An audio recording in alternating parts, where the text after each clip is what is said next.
Sorry, I didn't mean to hit it a second time. Hey, everybody. Thanks again to Bob for creating that intro for me and me adding a little bit of music to it. And I'm going to go through and glance through some of the chat.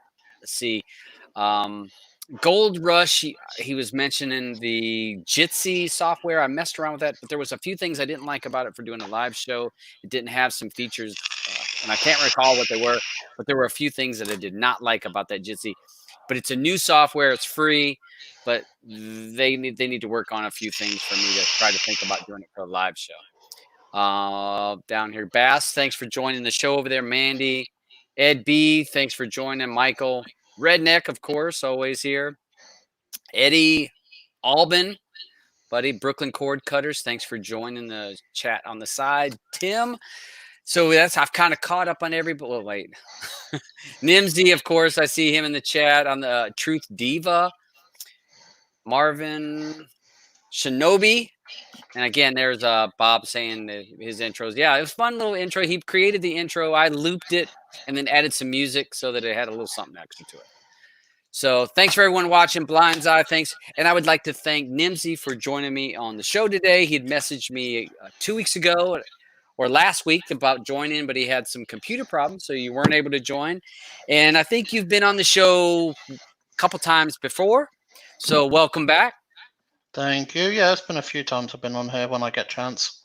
Yeah, well, thanks for being on. We'll talk about some different projects you may be working on or some things some information you'd like to share, as well as I've had some questions that people have brought up in some of the chats that I'm in, and we'll talk about that, try to air out and squash rumors and thoughts. And if you guys have any questions, post them over on the side and we'll do our best to try to answer those. The only thing I ask is people just to be polite. I mean, don't be a dick, because if you're a dick, I'm used to abuse. No, but there's no need to have that. I mean, I'm not abusive to nobody, so I really don't want nobody abusive in my chat towards me or anybody that's a guest of mine. Matrix, thanks for joining on the chat. Never quit trading. What headset is this? That's a question on the side. My Arctic. It's an Arctic 5. And that's I set it to, you can change however you want the colors. I set it to a fast strobe to kind of I've got short attention span, so I want the colors to constantly be changing. Welcome, Tara, on the side. So, Nimsy, how have you been? Not bad, mate. Enjoying lockdown. What about yourself? I haven't been locked down. Oh, wow. Yeah, I've had to work, so I've every day I've been working, so well, 5 days a week. So yeah, but it's been a new normal. How is it? So you've been at home though? Yeah. I've been locked down here at home. The wife has also been locked down here. Her employer's making her work from home. So it's been, obviously daughter's here as well because all the schools are closed. So yeah, we've been living under each other's feet for quite a few months now. It's been fun. So it's been fun. So I had when all this stuff first started, I said in 9 months you'd be having a lot of babies or a lot of divorces. Yeah, I think 3 months of a toddler in the house puts you off the having another baby idea at the moment. Yeah, I can see that. But no divorce. For me, it's more about my daughter, really. Just finding new things to do with her, but trying to explain to her that, we can't go to soft play today. No, the swimming pool's closed. Yes, we have got to spend the 100th time in the garden. It's, at least you have a little bit of a garden. Like some people, may not even have a yard to play in. We are lucky there, but I mean, things are starting to go back to normal slowly in the UK now. We are allowed to travel. It's my daughter's birthday next week, so she turns 4. So but she can't have a birthday party because the rules don't relax a bit more until the 1st of June. So we're just gonna take her to the seaside and take her crabbing. And then fun. hopefully she can go back to play school from the 1st of June because she needs to get like another month there before she starts big school in September. Oh yeah. Elementary's, well, for us it's elementary school. I'm not sure what you guys have. Junior. It's called junior school because she's obviously she's only 3 at the moment, so she turns 4 next. Okay. So right. then she'll go to infant school, Okay. and they stay in infant school until they're like around 12, and then they go up to what's called secondary school. And I think the law now, it's changed since obviously I was in school. I think the law now is they have to stay in education till they're 18. Oh, all We right. kind of followed the Mhm. American part there. Yeah, we have we have preschool, where 4-year-olds can go to preschool, and then elementary. Then you have kindergarten, which was age 5. So elementary is 5 grades, kindergarten to 6, middle school 7, 8th, and 9th, maybe ish. That 9th is sometimes high school. Then high school, which was 10 to 12, grades 10 to 12, and then you're at that 18 years old. So yeah, it's interesting. Oh, and Ed reminded me. Yes, thank you, Ed. I hit 10,000 subscribers last week. I want to thank everyone that watches the show, that subscribes to the show. I think I posted. It only took me 5 years to get there, but it is what it is. I wasn't too stressed out about it either way. I saw once I noticed that I was at the uh, 9,600 or 9,700. I was like, wow, I got that far. I didn't even really pay attention. So to kind of hit that benchmark of all right, 10,000 subscribers is fun, and I'm glad to have been around long enough to get that many subscribers. I guess I could have done it a little bit differently and probably picked up subscribers differently and quicker, but I'm going to do what I want to do, and I'm going to do it the way I want to do it and try to show the things that interest me. If people want to follow along and watch my videos for that reason, awesome. But I'm not going to just do videos just to do videos, just to, you know, push to make people subscribe. That's just not what I want to do. Things that interest me. So thanks for everyone that subscribed, like, share, watch my videos and all that shit like that. And thanks to people like Nemzzy and others that have joined the show. So thanks again for the people Yeah. that watched, as well as people that are willing to come on the show, which this show is about, having people come on and share something that you've learned, projects you're working on, builds that people made, add-ons people have made. Uh, it's about sharing, because I don't know everything by far. I want people to come on and say, "Hey, this is what I've learned," and I'll show what I learned. So cool enough. All right, so we'll go ahead and get cranked up. So I'll say I'll call the elephant in the room about you have a repo, you have builds in your repo, and you use a pin system, and pin system is one of those things that some people just get really upset about, and people get worked up on either side of the fence and get upset about, well, this add-on developer is just trying to get rich off of Kodi and their add-ons. So when people say, first of all, I would ask you, why is it that your add-ons, your repo, have a pin system? I introduced a pin system into our add-ons when it was quite a lot of add-ons did it, didn't they? A lot of it, yes, you can make some money off it, but get rich off it. If I was getting rich off it, I'd be coming from a beach in Hawaii, not sat at my dining room table. So no, you don't get rich off it. You do earn a little money. I'm not going to sit here and bullshit you, but it's nothing. It's not nothing that you're going to be writing home about. And I ain't cruising down the street in a Ferrari whistling at bloody girls. Hey, my wife would kill me. But it's no, you're not getting rich off it. Is all I can say about that. I introduced the pin system roughly around the same time that a lot of add-ons did. I saw the benefits for it. I saw that yes, you could earn some money, but there were other benefits as well. It was at a time where you had YouTubers out there that were literally splashing you everywhere. You had every fucker wanting to build a website, splashing you everywhere. Everyone was sharing stuff on Facebook about you, and it was at a time that people were getting letters, getting strung up, getting knocks on the door. And so I also saw the semi advantage of it, and it still has worked to this day, that you will barely find any of my add-ons and builds because builders won't put them in there. You'll barely find my add-ons getting smashed all over YouTube because people won't talk about them. So for me, my add-ons get used by the people that know about them, enjoy them, and I don't get smashed about everywhere. And it's probably, I personally think it's, because I'm probably one of the oldest devs about these days now, with the rest all retiring. There's probably only a few that have been about a little longer than me, and I've not been served. I've not had a letter, and it might just be because my stuff isn't getting smashed around pillar to post all over the internet, and then every build going, which is as a dev, you technically don't want it. I don't mind. I want people to enjoy my add-ons, of course. I don't, but don't get me wrong. I don't make my add-ons for the community. I've always said this. I'm not one of these. I'm not here for a virtual blowjob. You like my add-on, you use it. You don't like my add-on, okay, it doesn't bother me. But don't think for 1 second, I see people say, oh, I do this for the community. Do you fuck? You do it because you want to learn something. And and people, you use it to develop your skills. And if people can enjoy the end result of you developing your skills, then I'm happy with that. And I put my add-ons out there for people to use. I ask you to generate a pin. People used to complain a lot about it, then they stopped complaining.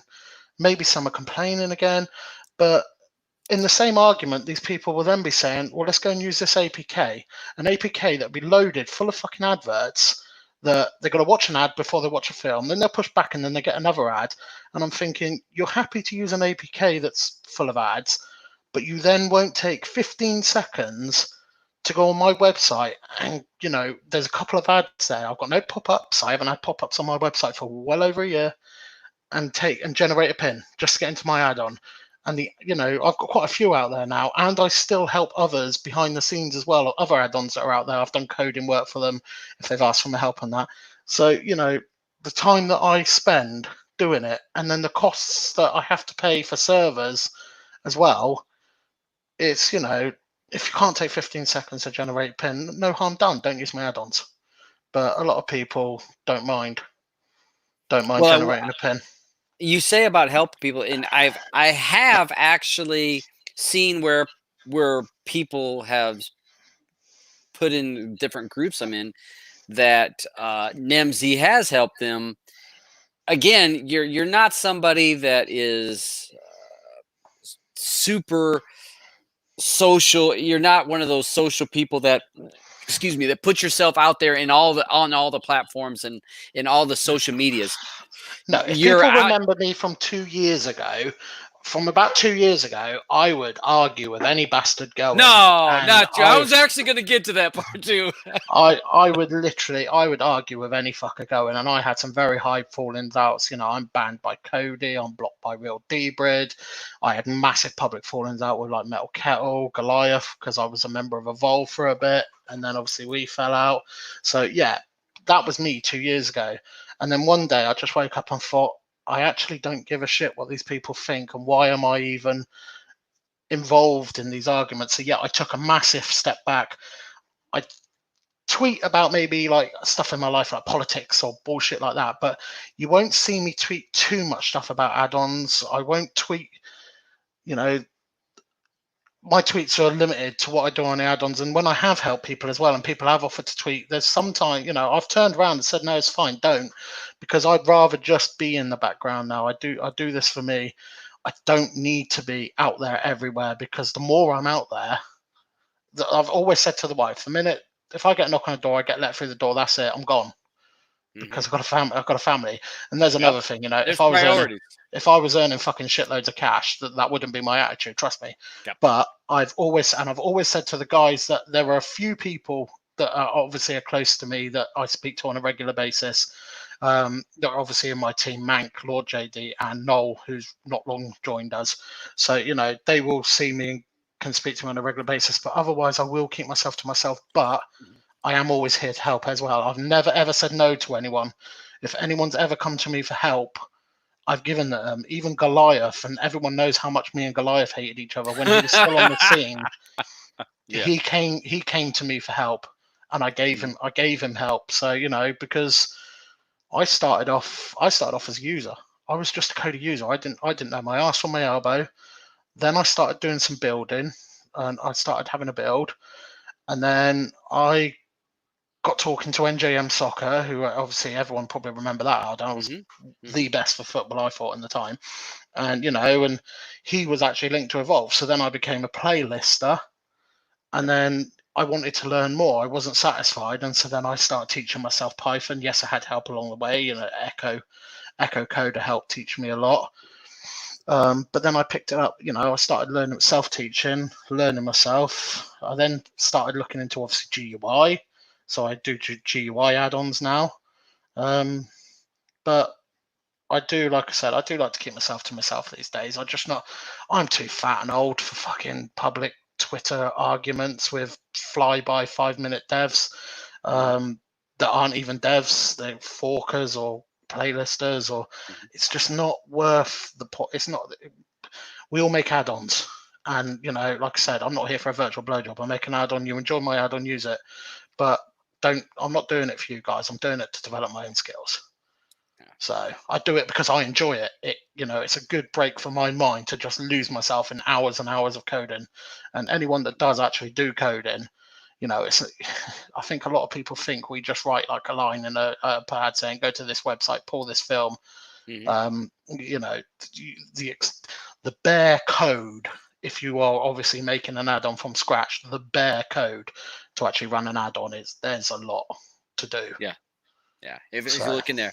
Hey, so hold on one moment. I just want to say, I see that Next Level Tech must have ended his show and sent all of his viewers over to my channel. Thanks, Next Level Tech. And I can't even go through Rojas, and there's like the list of people that just joined, and I saw the numbers jump up. So thanks to Next Level Tech for promoting my show, since I guess his just finished.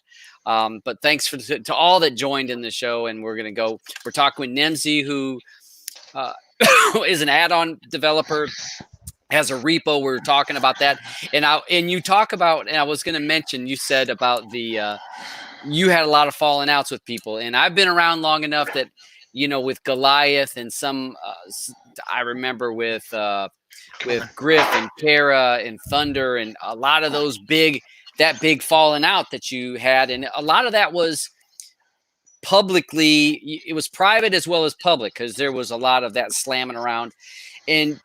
But I think that people usually get to a point, they go through that, but they'll normally mature and say, you know what, this is just a waste of time. Now, we do know there is some people still in the Twitterverse that seems to still try to find an argument everywhere. But you got to learn that you can't convince everybody of what you believe. You have to say, this is what I believe. This is the truth. This is my view of truth, and this is how I see it. And give people the facts. And then you have to let them make up their own mind. You're never going to convince every person. If you think you're going to, or change their mind, you are just going to beat your head against that wall. And I know early on, you had a reputation of always starting. You were not that you always started an argument, but you were involved somehow. There'd be Nemzzy's in it somehow in this, with the Twitter. But like you said, you learned from that, and you said, you know what? One day, this is a waste of my time and my energy to do that. And now you don't really see you anything. No, I never ever actually, believe it or not, I challenge anyone to say that I'm wrong. And if I'm wrong, I would be the first to hold my hands up and say, "Oh, okay, yeah, I remember that." But I don't think I ever did start one argument. But I would always be up for one. If someone said something about me, or, like I said, and started an argument with me, I'd give them the argument. Yeah. And obviously, it all started, I think the first argument publicly that I got into, actually, and no, this one I did start, was that when I was in Evolve, obviously, and I was Evolve Wraith, and it was Joe Nobody. Is it Joe Nobody? God, yeah, Joe Nobody, the YouTuber. Yeah, I don't know how that all started. Yeah, I started an argument with him. So that is I did cause that argument. And obviously in Evolve, we were all loyal to each other. So the minute one person was in an argument, that's it. They had to deal with the whole team. But then for me, it started to get, it was starting to get petty back then. They were causing arguments with too many people. and there was me and I've forgotten what is. I have actually forgotten Trapper, who was another member of Evolve as well. We just started to have enough of it, and I liked Husham. I still, to be fair, I've never had a problem with Husham. I'd still hold my hands up and say that, you know, I'd talk to the guy if he ever come across the scene again, because I never had a problem, but a lot of people had a problem, especially, and there was a lot of members of Evolve that had a problem with Husham. And so me and Trapper got talking, and he was like, look, I've met these two, I know these two guys that have got a playlist add-on that's they want to, they want to know if we want to make an add-on with them. And so I just saw it as a chance to get away. I wanted to get away from the petty stuff and stop being petty myself. So I saw that as an opportunity. Unfortunately, it didn't go that way, because then obviously we created Stream Army add-on, which is obviously what Nemesis is, Nemesis AIO is now. And, you know, they didn't take it too well. And so, yeah, there was obviously, and then it was me and Goliath constantly arguing. But again, like I said, you argue with one member of Evolve, you've got the whole bloody lot. Oh, so, yeah. It was like, we argued with Bob. We had our bumps with Evolve back then, and I mean, and I love Goliath, or Griff and Kara, who I know, and Goliath I somewhat know. I don't see him, talk to him very often, but they were a tight knit group. As well as Bob, with the group people that were in Bob. If you were talking shit about one, it's almost all of us, all of everybody would jump on you. So it's that that, you know, don't talk about any of us. So, and we saw the same thing. I mean, but the thing is, like you said, you learned, you got past it, you decided, you know what, this is a waste of my energy. I'm going to move on to something different. And you did Stream Army, and then after Stream Army, now Nemesis came out in Stream Army, or was that after? No, yeah, Nemesis is basically Stream Army. We just rebranded it. People were people were saying, we were using like an army, like an SAS logo at the time, and people were getting offended by that. And so, you know, and back when I actually gave a fuck what people thought, you know, I said to the lads, like, okay, let's have a rebrand. You know, we'd stopped arguing with people by then. So I said, you know, it was me and Mank. Me and Mank had been together from day one. We decided we were going to have a rebrand. So we changed, even though we still got the Stream Army Repo has been there from day one, but we changed the add-on name to Nemesis. And then Nemesis came into Nemesis AIO. So, well, let me ask, I got a question for you. So explain to me now, you playlist add-ons, and I'll say this, and from you and I have been around a long time, especially with playlist add-ons. Playlist add-ons can use a lot of bandwidth, and the reason why I'm gonna say that is when we were with Bob, and those were playlist add-ons. So a playlist add-on is not, it's not your Exodus or your Placentas or those type of add-ons. Playlist add-ons are the ones when you go to it and then it's got all these subcategories. You click it and it's a whole bunch more, and it'll like a lot of one clicks. Those are playlist add-ons. And Bob was a playlist. Phoenix was a playlist. Evolved, as you said. Stream Army was a playlist. The Nemesis playlist. Those type are UK Turks, which I was going to mention about them. Those add-ons take a tremendous amount of bandwidth usage, because people don't understand is when you go into an add-on and then you go to a subcategory and it reads an XML, it reads a text file, it reads that text file and displays it for the person using Kodi. And then the user will look at that list and say, I'm going to click on the next button. And when the user clicks the next button, that basically loads another text file in XML, and then they decide where they want to go. So with those playlist add-ons, when they become very popular, they can use a tremendous amount of bandwidth. So over the time, have you found, since you have a big playlist, do you find that been a hindrance over the time? Yes, I mean, we've been kicked off hosts because there was just so much traffic. You got to, some of these lists, it's every click a user does as well, and you got to think the amount of users maybe using your add-on every time. Yeah, like you said, when they go through the menu, and then they might hit backwards, and again, it's another ping to the server. So the bandwidth was, large, and we did get kicked off quite a few hosts. We tried the shared hosts and that, but it was never ever stable enough. So yeah, I managed to negate some of the bandwidth by obviously moving, say, like the zips and that to GitHub, and you move a couple of bits over to Pastebin, the stuff that's going to get hit really hard. But you've still got stuff that's on servers that's getting hit, and it isn't like you said. It's Nemesis AIO has been developed by me right from scratch. It was a blank text document when I started that. So I've integrated scrapers into it, but we've still got the playlists in it as well. So it still uses a fair amount of bandwidth, and then there's the time as well that obviously takes to maintain a playlist. I think Lord JD, his playlist is on the server. It's about 5 meg because the amount of foreign movies he's got in there, and he has a huge following. A lot of people use his movie list, and that is on our server. And you have to imagine that the amount of people that are smashing that list 5 meg a time to load it because the amount of films he's got in it. Because he was a huge Navi X playlister before he decided to come and join us. So it takes its toll, and it's not free. The servers you can get cheap and cheerful servers, but pay for shit, you're going to get shit.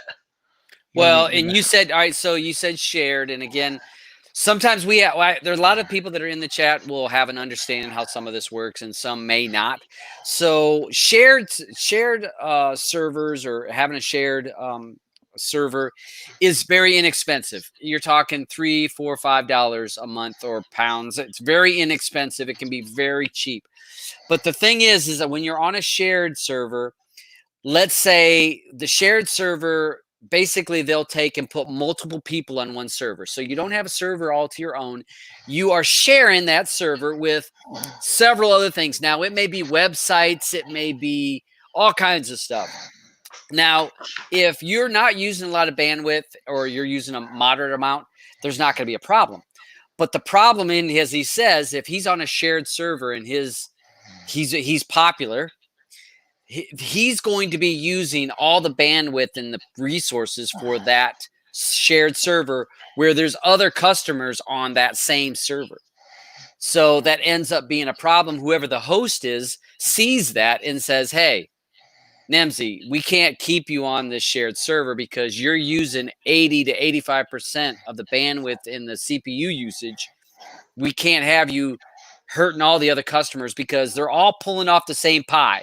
Because if you think about the server being a piece of pie, and when a person creates a hosting company and they put people on servers, they say, all right, he'll use this much, and you break it up. But if someone's using 80% or 90% of the server, it hurts everybody. So yeah, that's why you get kicked off some of that stuff. So I have a server for mine, but I don't use hardly any bandwidth. I'm on a shared server. It doesn't matter because I don't have an add-on. The usage that I use is very small, so it's not a problem. But someone that has an add-on, especially a popular add-on, shared server is not going to work. I mean, it's just the host can't keep the other people that are on your server happy because you're just going to kill them. You're going to hurt everybody else. And plus, there's only a certain amount of bandwidth that you're able to use. You're effectively DDoSing that server by accident. Yeah. And that's just because you're taking other people's websites down. Yeah. And it's like, you're right. It could be completely not have anything to do with streaming. It could be someone's website. And that's their website for whatever, photographs. They have a website selling photographs. And their website won't load because on the same server is an add-on that is using all of that bandwidth, and it hurts them. So that's why, like he says, he's been kicked off 3 different hosting companies because you can't handle it all. The service. So I do understand, especially playlist add-ons when they get to be big. And we saw that with Bob. We could not be on a shared server. We couldn't do it. We couldn't be on even a cheap server by ourselves because it just couldn't handle it. It couldn't handle it. And people are like, oh, it's so slow to load. Well, it's just too many people hitting it over and over, especially like you said, once you become popular, you're on all over YouTube. Back in the day when people used to do a lot of videos, there's not as much anymore, but people used to do a lot of Thank God. videos. Yeah, we used to see, you'd see if there was probably 10 or 15 people making a video every time a new add-on came out. At least 15 people that we knew. It's that killed a lot of devs off. It is the the bloggers, some of the YouTubers that they were, you say about having a pin system that we're trying to make money off Kodi. We're not. We do make a little, but nothing special. But the YouTubers back then and the bloggers back then, they were purely get as much smashing hits in they can so they can earn as much revenue as they can. And inadvertently, I know they were trying to help. And, I'd say that I'd never take food off a man's table. So what anyone had to do, they had to do if they wanted to make some money. But they killed a lot of devs off. There's no two ways about it. They got those devs, those add-ons so bloody popular that the wrong eyes started looking. Mm-hmm. And that's, letters started flying out. And I mean, I know a good majority of the devs are still about. They're just underground now. Oh, yeah. And there's quite a lot. There's some fucking fantastic add-ons available underground that you'll never see the daylight now. And that is all because of that. It was just getting too popular and people were just getting knocks on the door, letters through the door. And it just wasn't worth it. Well, and a lot of those same devs, again, they're around. They have, like you said, no public add-ons. They have add-ons that they have for their friends and family. And yeah, I've got a few. And that's where they stay. They stay with their friends and family they trust. It doesn't get on any social.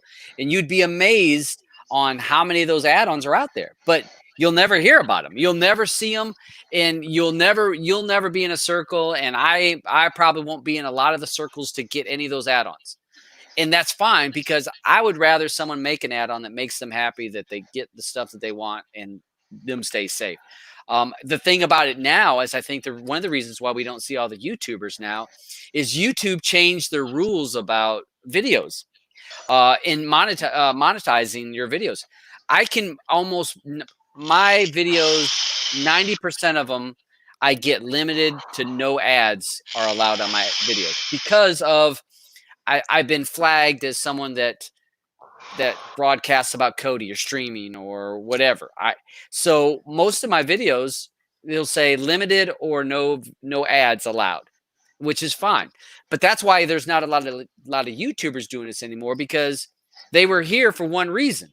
Money. They were there to draw in and make money, where you used to. Now for me, I haven't seen a YouTube check, and I'd have to say 18 months since the last time I saw a check. And my check was like $101, because they won't send you a check under $100.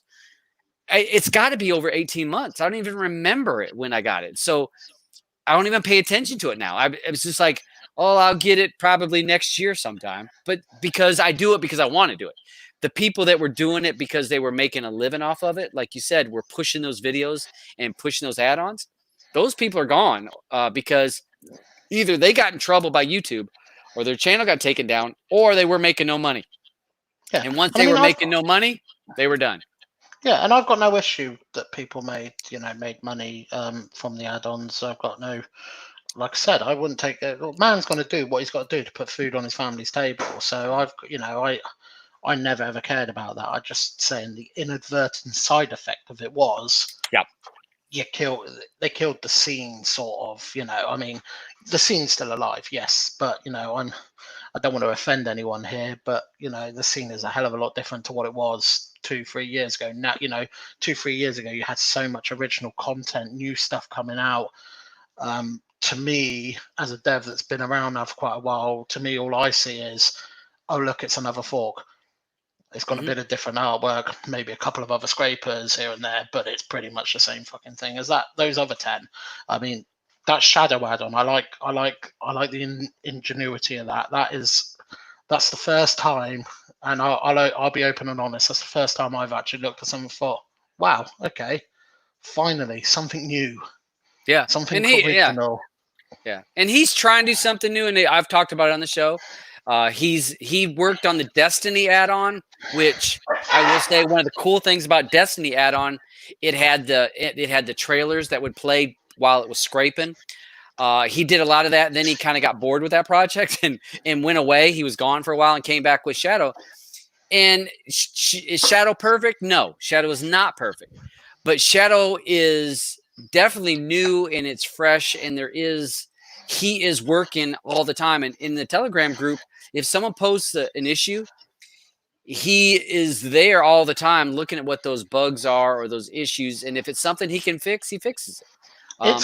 It's got potential to be a great add-on. It's a good add-on, and I obviously took notice of it because there's not many about that can do GUI coding these days. I think Fire TV, Guru didn't he? Did the wizard that was GUI. Obviously, I do GUI. Kong does GUI, but Kong doesn't develop add-ons publicly. So that's what made me take notice, and it was nice. Yeah, I admit it has got a few bugs. I pointed out some to you, didn't I, the other day? But it's actually so nice and refreshing to see an add-on that's not another clone, not another fork. Sorry.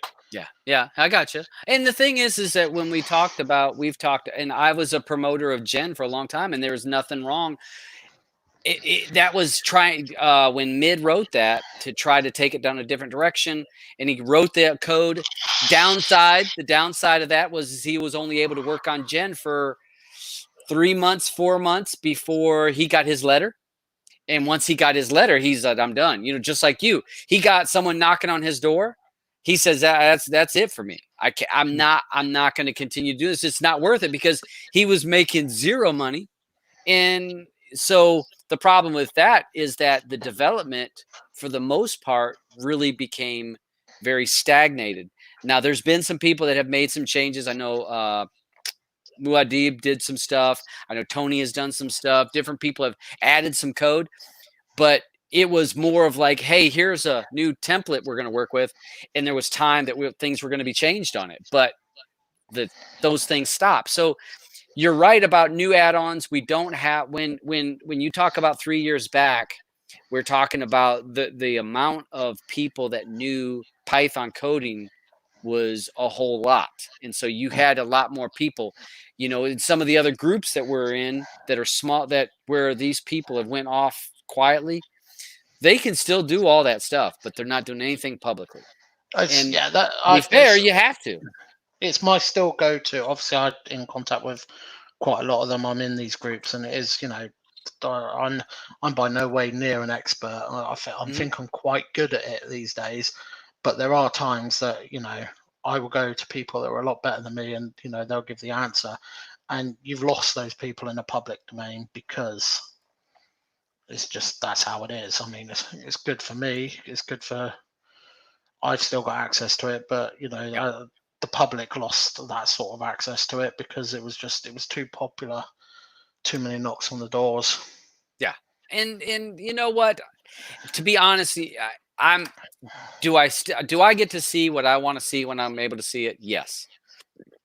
Even though things have changed and maybe some new stuff doesn't come out, to me, I'm still able to get what I want to see and see when I want to see it. And that's what, for all of us, is about being able to watch what you want when you want to see it. So most of us be able to see that. One of the things that there was on your pin system. So one of the people said, does it still have porn pop-ups? Because I remember early on your website, that was another rumor that I remember it came out, and it did, that it could happen when someone went to your website. You were talking about the pin system in the very early days. Yes. Because obviously, to get approved for AdSense, you've got to have a certain amount of traffic, and your site's got to have been established for a certain amount of time. So when we first started it, we used a company called Adiesta. You can Google them; they're one of the top competitors to Google Ads. A lot of the streaming sites will use them and stuff like that. So yes, we use them. Yes, there were porn. Sometimes you would get adult affiliated pop-ups like you do if you go to a streaming site or a sports streaming site. It was just, that's what you got. but we are talking well over 18 months, nearly 2 years now that the pop-ups got decided, they got removed. There is no pop-ups on the pin system website. It literally, I mean, it's, I think, can we share it? We can share screens with the stream world, can't we? Yes. Yeah, you can share it. If you Do. share it, I'll just click it and it'll open up. Right, so can you see my screen? Not yet. Hold on. It should hit the bottom, share screen, and then you'll tell it what you want to share. There you go. So you can see it. Yep. So I mean, you know, like I said, this pin system does not show pop-ups anymore. I'd say that, and now it's probably going to be right. So, right. Oh yeah, see, I got my ad blocker on. Ah! That's funny. Not bad. Yeah. So, but look, I'm clicking away. There is no porn here, and it's simple as this to generate a pin. You just scroll down, click to generate pin, new page loads up, click, wait for the counter to finish, view pin. That's it. There's your pin to enter any of my add-ons now for the next 4 hours. There's your pin. So it's a 4-hour window. 4-hour window, and that pin will work on every single add-on. It's not a one-time use pin. It's use that pin as many times you want on every single add-on that's in my repo. All right, so question. So the 4 hours is 4 hours to start a movie or TV show. So even if your show or movie finishes after the 4 hours, the pin basically allows you to start it, and your movie will finish without having to do the pin, correct? Yeah, my add-on only checks that the pin's valid when you move through a menu. So if you're watching a film or something, it's not going to suddenly boot you from the film and say enter a new pin. Right. Okay. It will, like I said, it will only check if the pin's valid when you move through a menu. Okay. So, and like you said, one of the benefits a few benefits is you're not in a lot of builds. You're not on YouTube. You don't have the exposure. You do generate money to be able to pay for your server because you have to pay for the server and the hosting on this, and you're able to kind of control it more so it generates the pin. Now, does this same system work with all the things that are on your repo? Or because I wanted to talk about some of the other add-ons that are on your repo, or is this just your particular add-ons? No, all the add-ons that are in my repo. So Knowles uses. Yes, that's what I was going to mention. Yeah, Knoll uses my pin system, so you could now take this pin and you could put it into Gridian, Apocalypse, XX Exodus, Fap Zone, Nemesis AIO. What other ones? Entertain Me. I think I covered them all. That pin will work on all of those add-ons. And like I said, you can enter each one of them one after another. That pin's not valid just for one add-on, and it's not a one-time use pin. It's a use as many times as you want on as many different add-ons as you want within the expiry time. Okay. So it's not, and as you saw, there is no pop-ups. As you know, I've not had pop-ups for a long, long time. There's no malicious software. The only thing that I do have on there is obviously an anti-ad blocker. Okay. Yeah. Obviously, when you have your blocker, it says, "Hey, use an ad block." So with so now I want to ask, and I didn't look this up. Now, was he on yours, or did he has a pin system also? Am I correct? He is. He's not on mine. He uses a. Okay. He uses it. He has a. All right, because I remember he went to a pin system because same problem. He couldn't stay. He was having issues about being on a server, and he was using too much bandwidth. And his add-on is very big.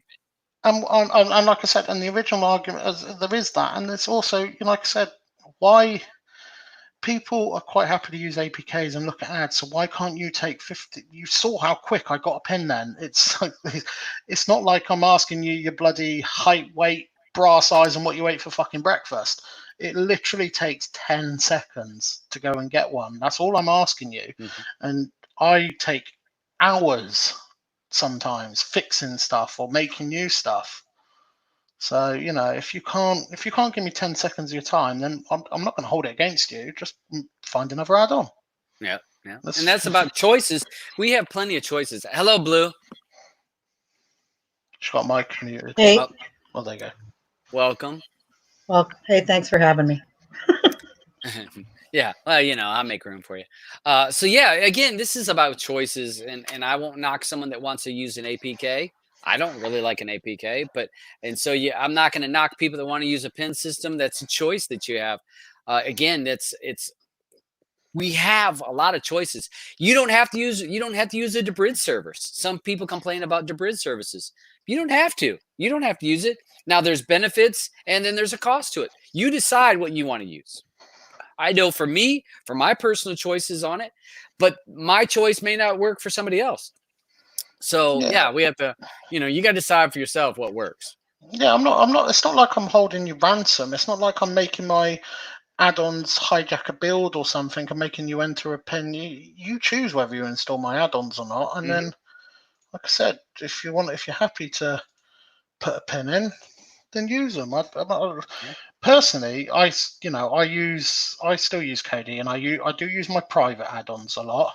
I've got Plex that I'll use a lot for my movies and yes, TV I was going to shows. bring that one up. I got that on my notes here, but we'll go ahead, finish up. I'm sorry. Yeah, and obviously, but what I have done is I've incorporated a lot of the features from Plex into Nemesis AIO as well. So, but yeah, I mean, Flex is a different kettle of fish. I think Flex is probably my best work ever, but it took me a fuckload of time to build as well. And I was going to release it public, but then if I were to release it public, it would be pinned, and it's But again, it took me almost 6 months to build Flex, and it's just I can't be asked with the aggro. If I go and release it and then people moan about a pin on it, it's just like, okay, well, I'll keep it private. I'll let my friends and family use it. Yeah. So yeah, I remember the last time you were on, you actually showed us a sneak preview of Flex, and that was before Blue really got into using Plex all the time. And I remember she asked me about when I said you were coming on. She said, "Well, what happened to that Flex thing?" Can you see my screen again now? Hold on. Yeah, I'm sharing it. Flex has been live for. I finished Flex. Flex has been live now for quite some time. Flex is like for the people that use Plex. I wanted to bring because I'm sharing screen, GUI gets slowed right down. So yeah, I wanted to give like the kind of feeling of like a Plex. So you can you've got your user profile, so you can create user profiles for each family. So they have their own obviously shows and stuff in their own folders. It's not this slow in normal. No. You just got to remember, because I'm screen sharing here, it does slow it right down. But yeah, so there it is. You've got your movies, you got your TV shows. This is just, I'm on my laptop at the moment, which I managed to fix in the week. So I do my developing either on this or on my computer upstairs. So these are just test shows I put in, but I do actually like them. But it's you just select your show. It's been working. Brings up all the stuff. You can obviously have the trailer when you load the seasons up. And this is PYXBMCT. This is GUI, and it can be a right asshole to code with, because it doesn't. If something's wrong, it tends to not tell you what's wrong. You have to guess. It's not, it doesn't act sometimes like Kodi add-ons where you do something wrong, and then you go in the log and it'll tell you. Sometimes GUI just won't tell you, and this uses my Nemzzy scraper module. Now Nemesis AIO also uses the same module, and then it just pulls all the links in. Okay. You can watch them. So yeah, I mean, I'm going to stop that so you don't get. You can't have no play, but yeah. So it's nice. So I was going to ask you, because that made me think of that. I'm sorry, Blue. Yeah. I did finish it. Because last time I spoke to you guys, I was still working on it. I got round to finishing it in the end. It was just, it took a long time.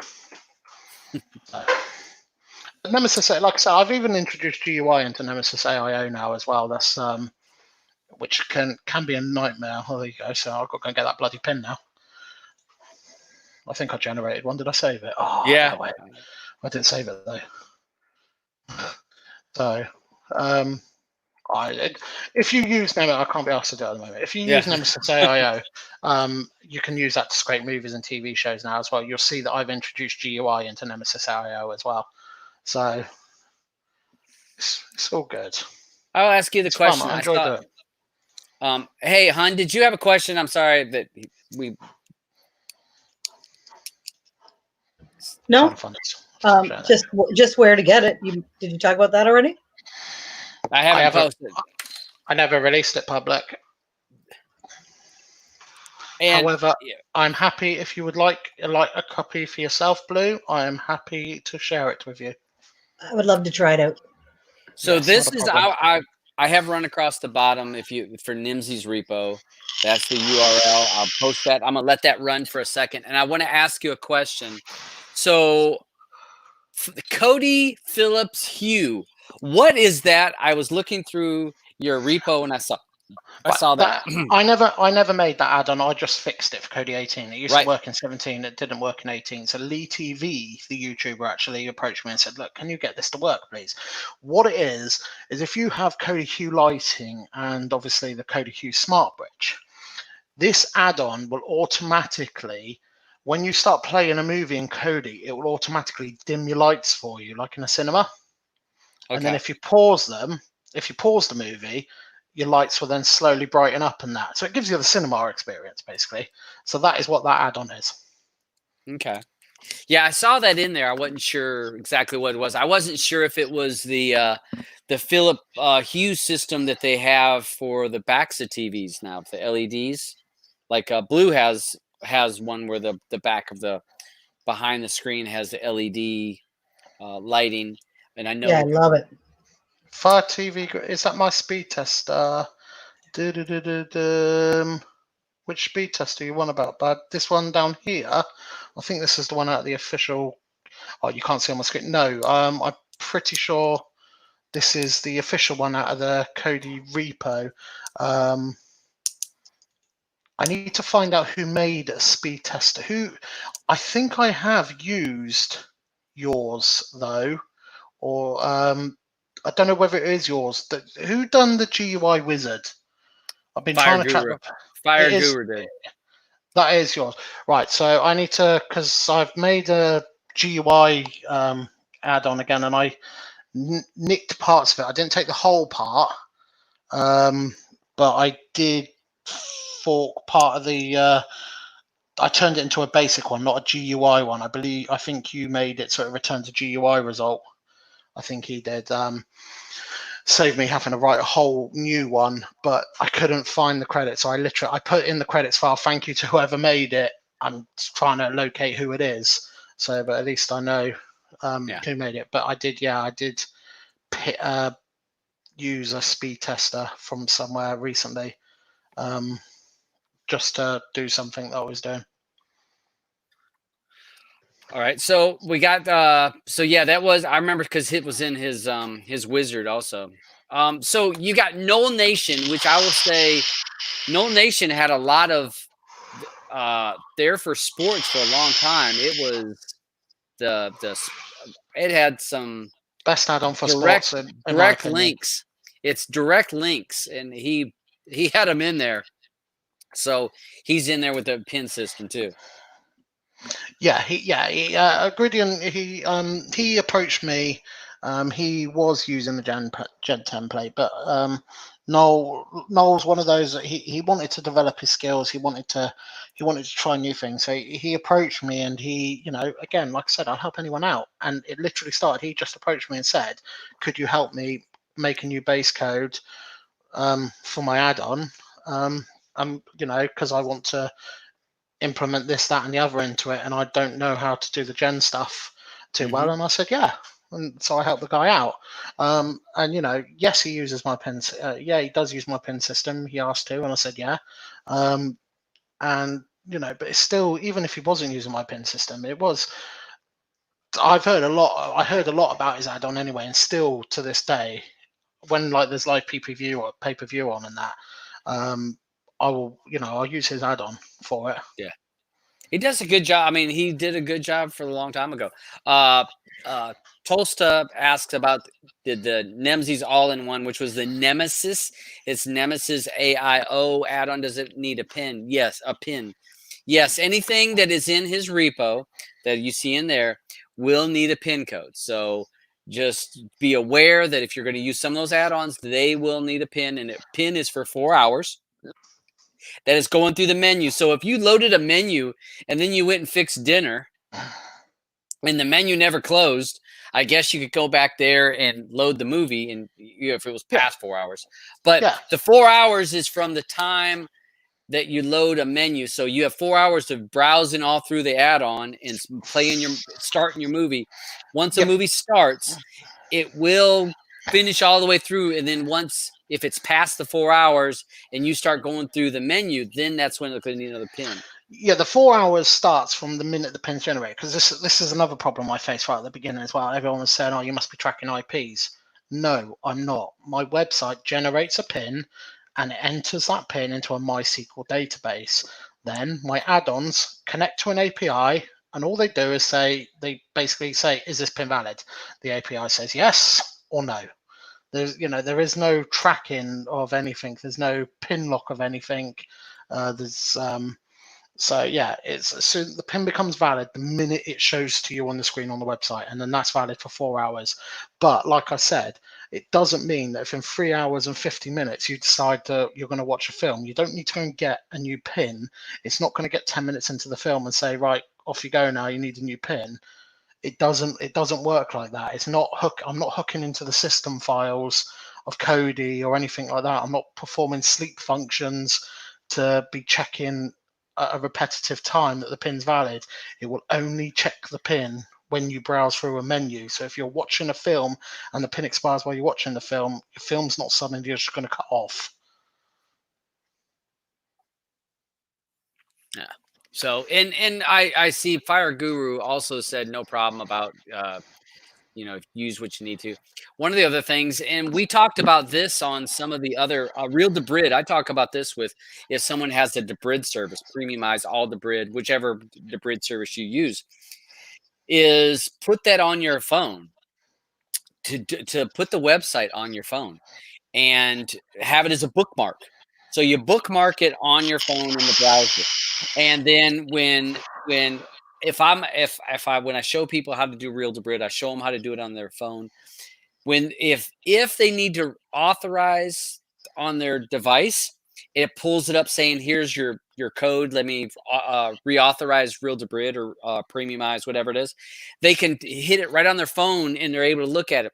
The same system could work for this. If you're wanting to use one of these add-ons and you wanted to look at that, pull it up on your phone would seem the most logical, because then I can look right at it and I can type it in right from my phone onto the TV and it's done. I don't have to go to my laptop. I don't have to go to my PC. I don't have to go to any of those things. No, I use Premium Ease, and yeah, I got no problem paying. Again, it's another thing. You're happy to go and pay for these to get better links. I'm not even charging people, so yeah, I use Premium Ease because I find it better than Real Debrid. Plus, obviously, I've never liked Real Debrid because I don't like how they act. Yeah, they're not the most. They're not the most friendly on customer service. They're not friendly to Kodi third-party add-ons, but they're biting the hand that feeds them, because without Kodi third-party add-ons, they would not be earning a fraction of the money that they earn. Yeah. But the fact as well is now they're starting to lose hosts as well. Well, yeah, every time they fuck their servers up, they blame a Kodi third-party add-on.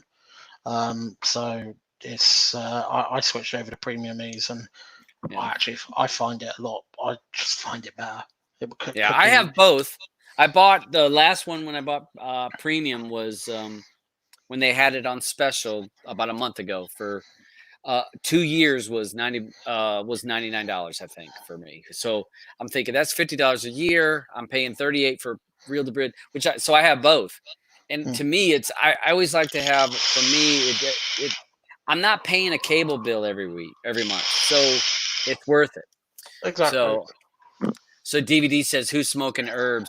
I don't think he's smoking herb. He's doing the vape. Yeah, no, I got Darth Vader here, give me a blowjob. Yeah. So I know someone asked if you could be it longer than 4 hours. No, it's set to a 4-hour limit. It's set to 4 hours. You had to find that happy. You had to find that happy medium. You know, you need people to come to your website to see the ads to generate a bit of income, but you don't want to make them come too much. Right. So you know, you had to find that happy medium. And I think 4 hours. I mean, not most people in my mind don't spend 4 hours in one add-on.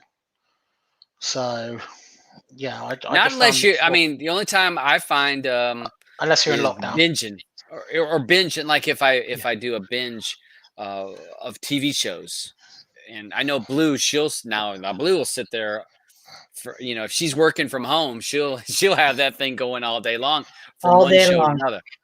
Yeah, I mean, me and my wife have been literally binge watching stuff recently. So you know, I do. But again, as well, I got to generate a pin for my own add-on, but I know that it takes 10 seconds to do, so I just happily do it, whack the pin in, job done. Yeah. So it's all good. Yeah, good. All right. So, is there any other interesting add-ons that's in there?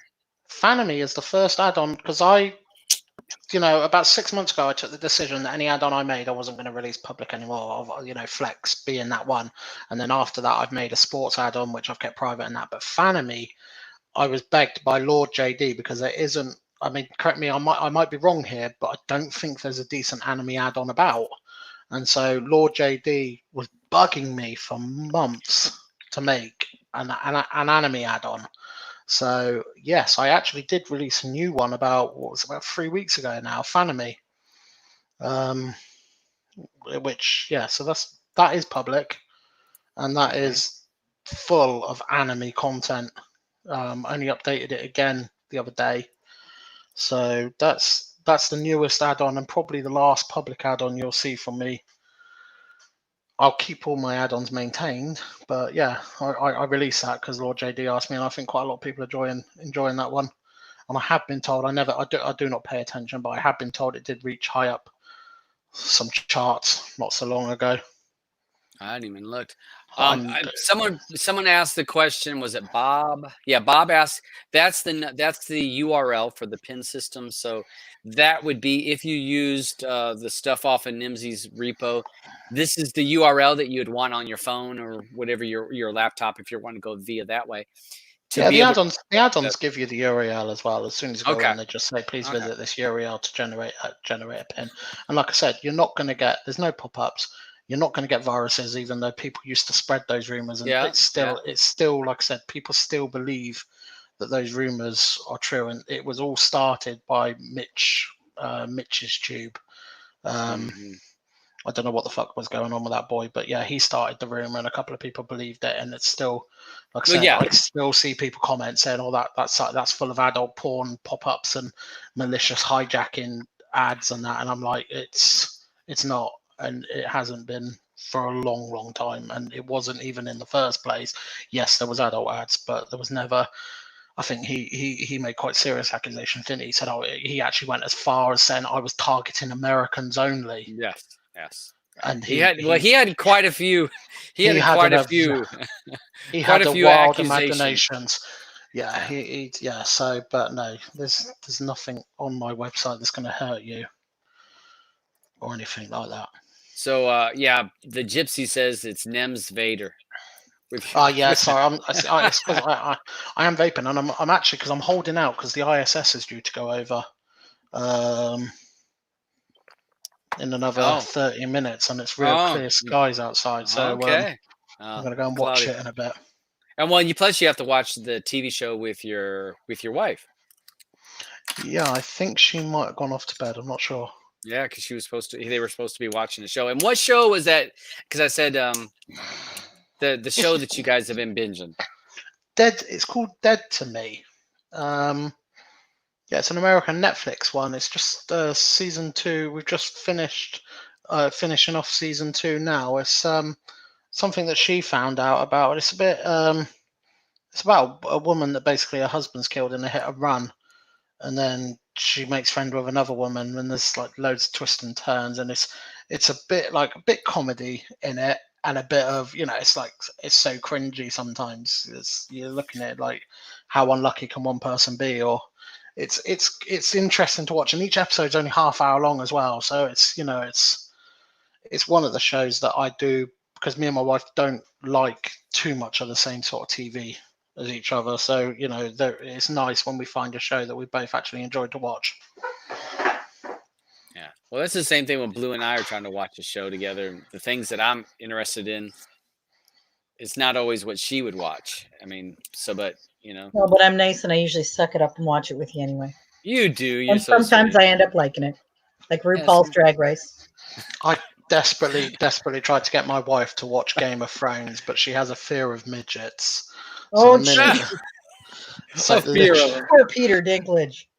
He's my favorite character as well. He's got to be. I'm sorry, I was always rooting for that guy all the way through Game of Thrones. So yeah, so I could never get her to watch that. Billions, I love Billions as well. I like shows. That's the one with the rock in it, isn't it? No, you're on about oh crap! Is it the one that's about American football, agents. isn't it? Yeah, where they're agents. Ballers. Yeah, Ballers. You're on about. Yeah, that's right. Yeah. No, yeah. Billions has got. I'm pretty sure he's a British actor. I might be wrong, but it's an awesome show. But it's all about American stock markets and the dirty world, dirty sort of backhand deals and stuff like that. So it's really good. But you got to follow it well. If you're one of those people that get confused a bit easily, it's probably not the show for you. All right, I'll have to take a look at it. I've been watching, and it was mentioned on one of my shows, this or Player Pass, Snowfall, which is, I think Alban, who is on the chat over on the side, suggested, which is a lot like Breaking Bad. So if you were a fan of Breaking Bad, Snowfall is quite similar to this, based in the early 80s when crack was first starting in South Central. So crack was just getting its foothold there, or started there, I should say. And so that's, if you were a Breaking Bad fan, you might want to check out Snowfall. It's a interesting show. I mean, you gotta be willing to accept some violence, because it's pretty violent. That's another one that my wife did enjoy, actually, Breaking Bad. So I will now take your suggestion to her, because like I said, we're about to finish this Dead to Me, so I will take that next show on to her then, and say that that's what you recommend. Yeah, it's if you like Breaking Bad, I think it has the same feel to me. But it's based, again, it takes place in South Central LA, and in the early 80s when cocaine was, the drug of the rich white folks, and that was when crack first began and got its foothold. And it's just an interesting how you go into the Contras, and what, if you remember, with the politics of Reagan back in that time, when there was that money for the Contras or guns for the Contras, and all that is tied into it. So it's quite entertaining. I normally don't stick with a show. I struggle with a lot. This one's holding my attention so far. I'm going to try that one then. Has anyone got any, because I've just heard my wife is still downstairs, has anyone got any further questions for me? Otherwise I'll retire, because I'm going to watch the ISS go over in I don't blame you. I'm a geek like that. I think, as soon as the Starlinks, well, actually, I didn't know nothing about the Starlinks. I was in my garden literally about 3 weeks ago, and I just suddenly saw these things moving across the sky in like perfect harmony, and I actually just think, I looked up the star, saw it, and I was like, okay, we're fucked. Because I just didn't know what it was at first, and then obviously I researched it and I found out it's a Starlinks, and yeah, I don't know, What's that? The Starlinks? What's the Starlinks? They're the Elon Musk. Oh, with his internet, his world internet. Yeah. His the thoughts that he wants to have internet throughout, high-speed internet throughout the whole world. Yeah, well, they obviously they constantly cross the UK, those things. So we get to see them regularly. Normally now every night you'll just see them going across in their train. So And I'll just grab Fire Guru's thingy. Yeah, so we do get to see them. And the ISS at the moment keeps crossing the UK very brightly at the moment as well. There's been some really good pictures. People with cameras that have got the good zoom that you can really get a really good picture of it, because we've got total clear skies at night, most nights at the moment, and it's super bright going across. So you know, I don't see. Has anybody else got any questions for Nemzzy before he rolls out of here?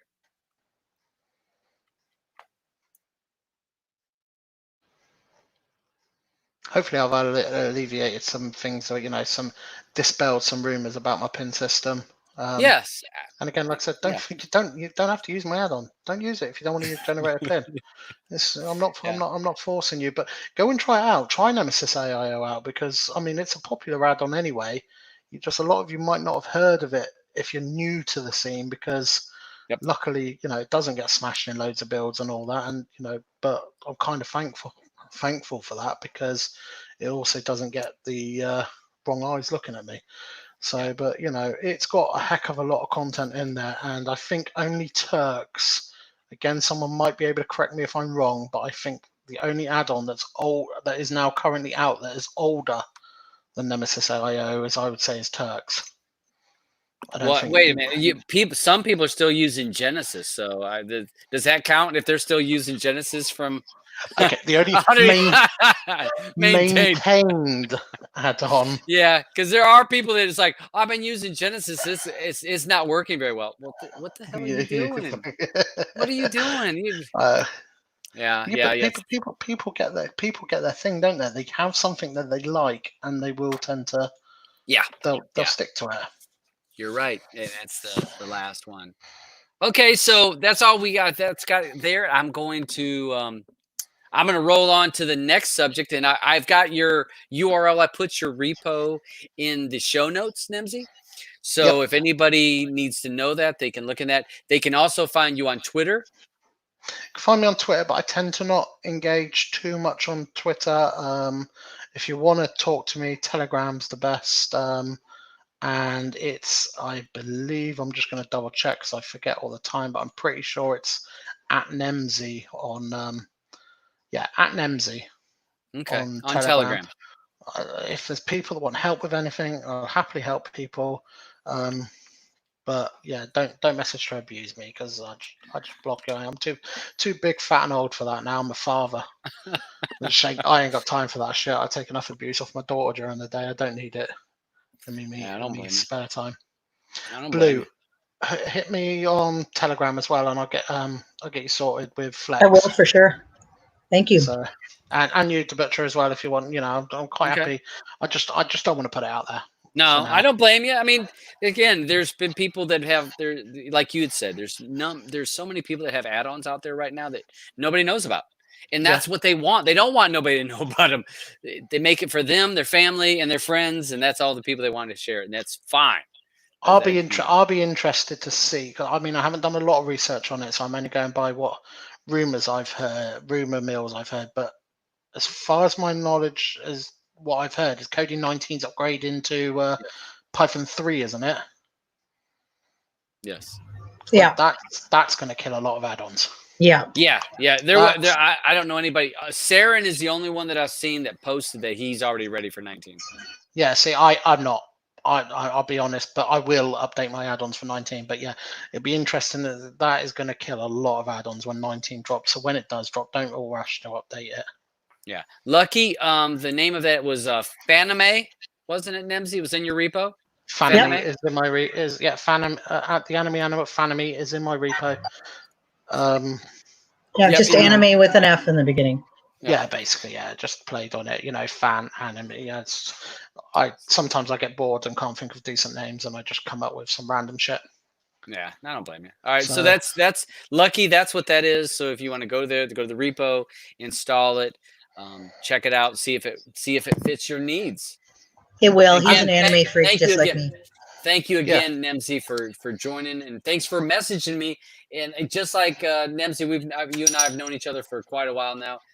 I'm always willing. Anybody wanting to come on the show, talk about their new work and what's going on with them, and dispel rumors if there's been things being said. Just like you said, there's things like that the website has porn. You see, you'll see me pop up once in a while. I'm, like I said, I think it was probably a good 6 months ago, weren't I? I was last on the show, so I do tend to sit in the background now. Yeah, I am always. You know what? Go to Pirate Bay. Jesus, Mary and Joseph. Oh yeah. Talk about porn. Yeah, well, yeah. You see, you don't get that mine, but you do get porn in XX Exodus. That's another thing. The amount of shit I get for that add-on though, because that is the one thing that does bug me, is so many people are hosting old versions of XX Exodus and it's broke to shit. I don't think people understand the amount of maintenance XX Exodus takes to keep it running. A lot of these sites will change their shit constantly. But people obviously host old versions because they like to get a little pat on the back. But then I get the bloody tweet saying, this ain't working, this ain't working, this ain't working. And then it will turn out it's because they've gone and installed a really old version from another repo. That annoys me. If you've got a problem with XX Exodus and you're 100% sure you're using it from my repo, get hold of me. If you're using one that's, like I said, the common one that everyone seems to put into their repos, which is about 2 years old, 3/4 of the stuff does not work in it. Don't come to me about it. I can't fix it. I can't help that these people are hosting really old versions of an add-on that's pretty much 90% broken. And I'll say that XX Exodus, for people that want adult content, that and I get asked about that every week or two. People will message me and says, I'm looking for this kind of content. And I was like, okay, well, I can tell you where to go. Yeah, Todd sure can. He sure can tell you where to go. I try to stay in the loop for educational purposes for the community. You're welcome. XX Exodus has quite a bit of content. So that is on his repo. So if you want to check that out, and it even and I did have someone moan a couple of months ago, and I think the person was well within his rights as well. He did say to me, "Why aren't you covering gay stuff as well?" So there is even gay. I did make a scraper for gay porn. It was, I crossed my words and nearly say I enjoyed making that one. It was a bit of a challenge making that one, but like I said, I'll cater for all requests. So people normally tweet me and ask me to add a certain site, I'll add it. People ask me to add stuff, I normally, I'm always willing to help, because at the end of the day, for every bit of work I do, it improves my coding skills a little better. So I'm not doing it for you guys, I'm doing it for me. So if you do have requests and I find it a reasonable request, then I'm always here to help out. But yeah, you won't see me massively active on social media. It's just, I just don't do that anymore. That's the old me. Yeah, I don't blame you. It's not worth your energy. So yeah, check out that repo. Numerous, like I said, there's numerous add-ons in there. So check them out. See if they fit your needs. Definitely, if you're going to use those, I would highly suggest to put the URL, the pin system URL, on your phone. And that would make it so much easier for you. You can open your browser, click it, and then type in the URL, the code. If that's the route you want to go, it's going to be so much easier for you. Don't rely on your laptop or your computer. It's easy on your phone. I made it as simple as I could. I mean, like I said, some might have missed it, but I showed you tonight how easy it is. So I'm not asking you. You don't need a degree in rocket science to be able to generate a pin. It's so easy to do. So, thanks again for coming on. You're welcome. I'll come on another time. Blue, like I said, hit me up. I'll sort you out Flex. Same with you, Todd. Pleasure being on. It's good. Like I said, I'm happy to come on your show every now and then. You always said years ago you're actually one of the decent guys you don't spread bullshit about, which is try not to. Refreshing. And congratulations on your 10k subs. Personally, I think you should have. I think you should have 10 times that amount. But obviously. I don't do enough of the good videos, so well. Yeah, that's just not a drama queen. That's why. Yeah, that's you need to start being a drama queen, don't you? And then you watch those subs start tripling. Yeah, that's probably about the truth. But yeah, it's all right. I do what I do because I want to do it, and not because I have to. So what we're going to talk about next. Thanks again for Nimzzy for being on. We're going to talk about the NIX NIX Capture Card. TK Terror, if you're on here, he did a video on this, and I didn't realize he did a video on this before I ordered this. And if you guys remember my video, my Streaming Matters about 2 months ago when I had Virtual Man on, and I had to go through a whole lot of hassle and work to be able to show you my Raspberry Pi on the computer, and to share the screen I had to get my other computer and then plug it into the other computer and then make that computer join as a guest, and it was just a freaking hassle. So I had a capture card in my other computer, and I will be honest, it was better than what this is. It had its own software. It was about $150, and I can't recall the name of it, but it needed a slot in on the motherboard. This does not need a slot. This is a simple plug and play type of thing. You have the device itself. You have the 2 ports, the HDMIs, which you have an in HDMI and out. So I can do I can plug this directly into a monitor. So I'm able to look at it just through a monitor for what's going in. And then you have the slot here, which goes to the computer. So that's your capturing part. Pretty small. It's a small device. Little light comes on. It doesn't need power. It gets power from the USB. It suggests to use USB 3 to get the better speed. And it works very well. I'm going to go ahead and load this up, y'all, and show you how it works with the TiVo. And maybe I'll grab my Raspberry Pi. I might grab my Raspberry Pi and try to throw it on here real quick to see how it does on the fly. I've not even tried it, but I will say this does not work with your NVIDIA Shield directly plugged into the HDMI or your Fire TV. I got this the other day, but I've worked every day this week, and I wasn't able to mess with this until today. And so Terror told me that if you use a bridge, HDMI bridge between here and in, you're able to use the NVIDIA Shield and stream it, capture that way, because of the software that's on the Fire TV and the Shield. If you plug it directly into HDMI, it will not work. But if you have like a connector, like an HDMI to HDMI, you are able to connect it. Now I don't have that plug, so I'm gonna have to order one so that I can try it out to see how well it works. So I guess I'll just have to look. I don't know if I have an HDMI extender.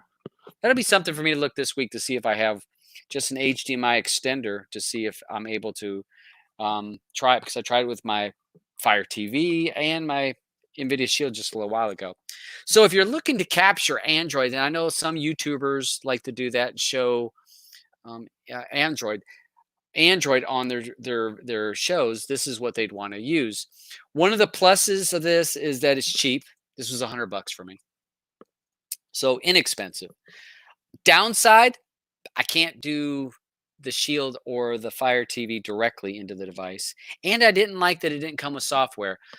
The card that was in my other computer, the actual card that went on the motherboard, had its own software, and it did a better job of capturing anything. I could capture Fire TV. I did it numerous times.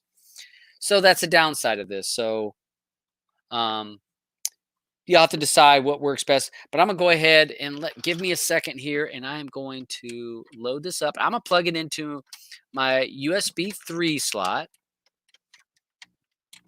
And again, thanks to Terror for giving me some pointers today, because I was struggling with this. It was aggravating because I don't use OBS. And I found that OBS was the only thing that was working with it. And I was trying other software because, again, it does not have its own software. And I couldn't get it to work. It was just half-ass work, and I couldn't get the sound wouldn't work. And Terror says, well, first of all, OBS and StreamYard do not like each other. So, well, we've figured out that So I went ahead and let that start up. And he did tell me to try to use Bandicam. So we're going to open up Bandicam. And Bandicam is a free software that you're able to get. And so let's see if it connects. It's acting up. It's doing that. It's doing the flashing. Hold on a second. All right, hold on a second. I did find that if I had opened up, like say I had the software running and it was almost like it was, not that it was running in the background, that it had been, I find that it had an issue. So I'm going to let that. Am I frozen? No. All right. I saw it frozen for a second. Hey, King Web. Thanks. Hold on a second. I'm trying to load this up. So just talk amongst yourselves. Shrink and Sharon, thanks for joining the show. Aaron, Eddie, I see DVD showed in here. Noir. Let me try to open this again. Because I have found that some software would give me a problem. So let me load. I'm gonna let this load up, and I'm gonna go ahead and I will share. I'm gonna share what you see on my screen so that you're able to see. So first of all, I'm gonna share my screen.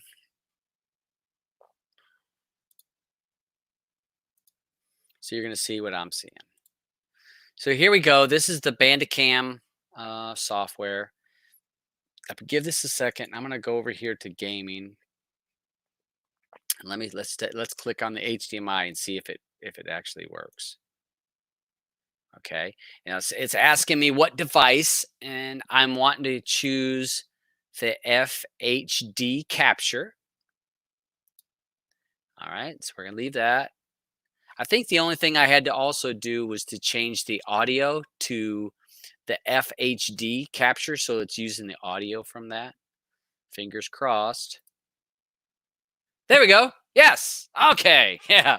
So what this is, I'm so excited because it actually worked. This is the TiVo. Now you can hear the sound. For me, the sound is about a half a second delayed, but not horrible. But this is my Kodi build, and so I'm gonna back out of this and just show it to you. And you'll see that's the TiVo. See, you can see it's the TiVo. I'll go up here to the settings so that you're able to see it. Oh, am I sharing my right screen? Blue. What am I looking for? Am I sharing the right screen? Yeah. Okay. I was just making sure I was sharing my right screen because I'm in the middle of looking. Oh, I'll tell you what I want to do. Hold on a second. Let me do this. Share.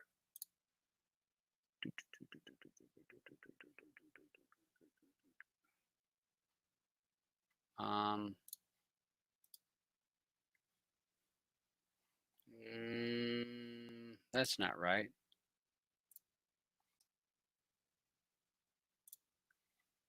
Hold on.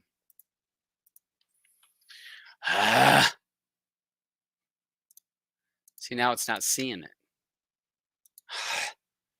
Aggravating. See, it aggravates me. Maybe you should get TK to pop on and see if he can help. Send him the link, sweetie. Okay. And I have found, like I said, with this capture card, which is the capture device, I should call it. It's not actually a card for the computer. That it is kind of finicky. Sometimes I have to reboot stuff. But this is the TiVo, plugs directly into my computer. You go to about, you'll see, yes, see it's my TiVo for stream 4K. But the plus of this is that if you were a YouTuber and you're wanting to show Android, makes it a lot easier to show your Android devices on here.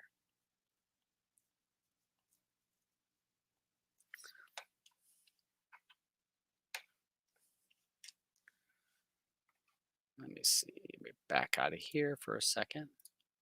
And what I'm going to try to do is I am going to, and yes, Judd, that is the TiVo. My thoughts on the TiVo is it's a decent device.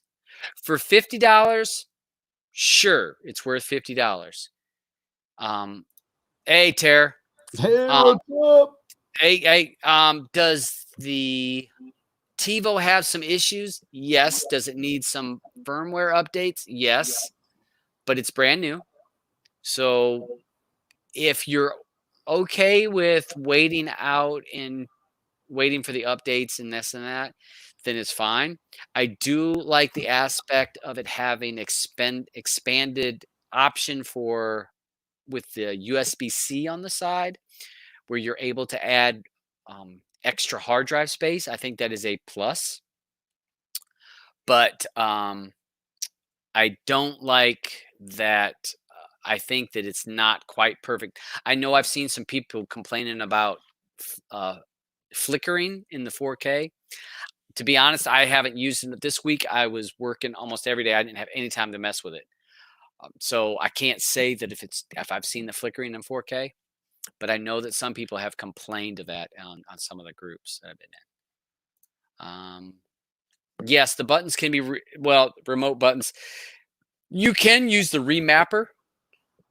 I do think that the remote gives you lots of options. There's plenty of buttons on there that if you wanted to remap some of these, sure, you can remap those almost like I did my NVIDIA Shield. I remapped the Netflix button. All right, so I'm gonna try this one more time. Let me see it. Let me try to share my screen again. Yeah, see, it's not seeing it when I go to StreamYard. Yeah, don't do you have that Banda? What is that software? Yeah, Bandicam. Yeah, that's what's running it. I'm gonna close it again, because sometimes you have to like close it and then I have to reopen it. That is one bad thing. I will say that the other software I had on my other computer, and I don't remember the card's name, it worked out of the box all the time, and it was great. I love it. I know Ken Mullen, the software that came with his, what do they call that other, the popular capture card? The what is that called? Oh damn. Anyway, all the one those guys are using over at DST and MS7, it comes with a software which has a full screen feature. So you fire up the software, go full screen, boom, you're done. Yeah. Let me see. Let me click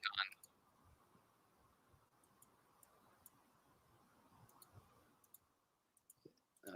Let me go to game. Let me go back. Yeah, it should be. There you go. Is that it? Yeah. Now can you see it? Yep. Okay. So yeah. So I had to go to game. I had to go to game and basically push it out and then pull it back in. Is that what it looks like on the screen? Like it looks like it's almost zoomed in or something. Yeah, that's the TiVo. No, what he's saying, Todd, is it looks like it's zoomed in. Yeah. Like the screen we're seeing is like as if you know old people when they hit the zoom on their PC. It's completely like you're only seeing part of your picture, not the whole thing. Might be a resolution problem or something. Maybe I have it up. Maybe I have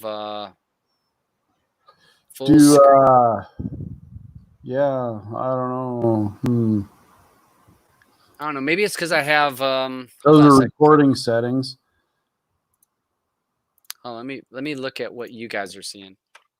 Hold on a second. Now I'm not seeing nothing. There it is. Let me go back to game. Let me go to game. Then go back to there. And you'll have to wait for the delay, but it's like it's zoomed in. Yeah. I'm not sure. Probably in the resolution setting. Yeah. It could be StreamYard's cutting it off too. I'm not sure.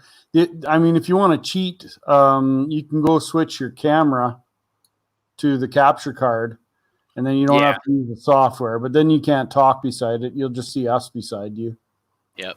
So, but I mean, I guess it works okay. I'm not going to say this is a great card. It does what it has to. For if you were doing videos for YouTube. Let me try. I'm going to try something. Let me back out of this. So I'm going to back out of this, y'all. And hold on a second. I'm going to get my Raspberry Pi. So I got my capture card there, which is I believe the same capture card that Dabs has, and I'm not using the software. I just went straight in. But what I can do is bring up the software. Where'd it go?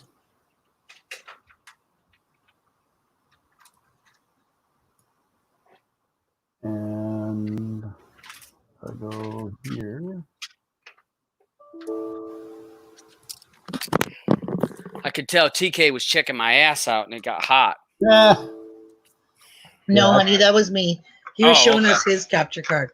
Oh, okay. And I'm trying to fire it up now, and I don't know why it's not loading up right now. Oh, that's because you're doing a live stream. You know how that goes. Probably it'll be something conflicting with it, but I did do it on StreamYards the other night, and it worked. So I'm gonna try. What we're gonna try here. I'm gonna try let's just check with the Raspberry Pi. I'm gonna see how that works. I don't know how well. We'll see. Just for shits and giggles, y'all. Okay. So that's all set. Okay. All right. Oh, let's see. So that's plugged in. That's on.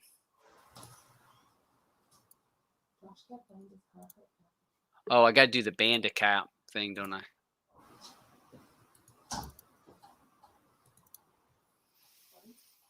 Let's open up my Bandicap. No.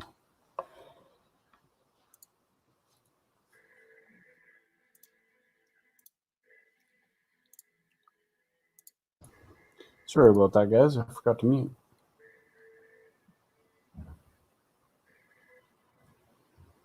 So seems to be working, except for being so loud.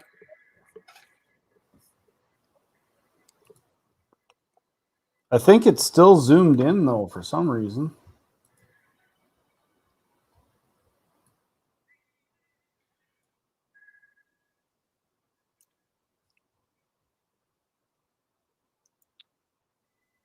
Okay. So yeah, that works.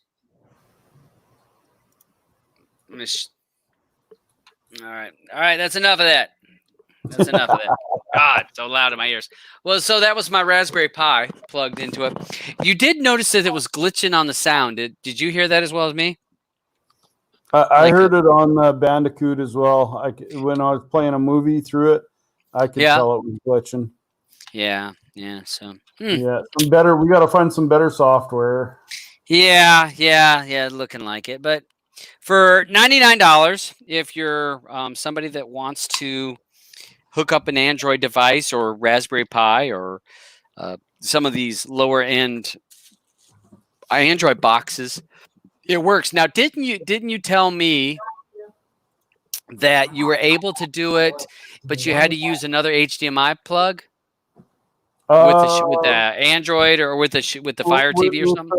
With the Fire TV and the Shield, if you put any kind of splitter in between the in line with the capture card, I guess it would have to be in the input side of the capture card. Yeah, it should disable that proprietary software that they have in there to stop the screen capture. I haven't ordered I think a $10 switch would do it, but I got my eyes set on a multi-viewer, so I'm waiting until I save up enough to get that before I test it, because I don't want to waste $10. I know. And you know the bad thing about now that I've unplugged every one of my electronic devices that go over there, I just had to rehook up all my sound equipment. Now I got to figure out this HDMI goes to which one. Now I got 3 HDMI plugs. Which one goes to which? And because I like to just be the right ones when you're doing it. So yeah, pain in the butt. So the way I've got this, Dabs, I have my HDMI coming out of my laptop going to the capture card, and then out of the capture card to my monitor, and then I'm sharing that monitor, and I'm able to do that through my capture card. So you are going in on, you're going in on the from your laptop in, Yeah. and then out to just your regular display. Yeah. And then this one goes to your computer. That's right. The other out would go into your computer. That where you are showing this. Okay. Yeah, and then Yeah, if I because I saw the in and out. monitor, I was showing about the in and out, and I was like, in and out? Well, then which one? Is that 2 outs? yeah. But You know, the other option, which isn't as good for doing a live show, is StreamYards. If you don't run StreamYards and you run OBS, and you stream straight to your YouTube that way, it works pretty good. Everything seems to jive. The problem with that, though, is it's harder to have a live panel because you can't open StreamYards at the same time. So you have to go to Hangouts or Google Meet or something like that in order to get a panel on there. It doesn't seem to, OBS doesn't seem to want to run at the same time that StreamYards does. But OBS does do the capture card pretty well. So, you know, it's a much better capture, and it sounds a lot better.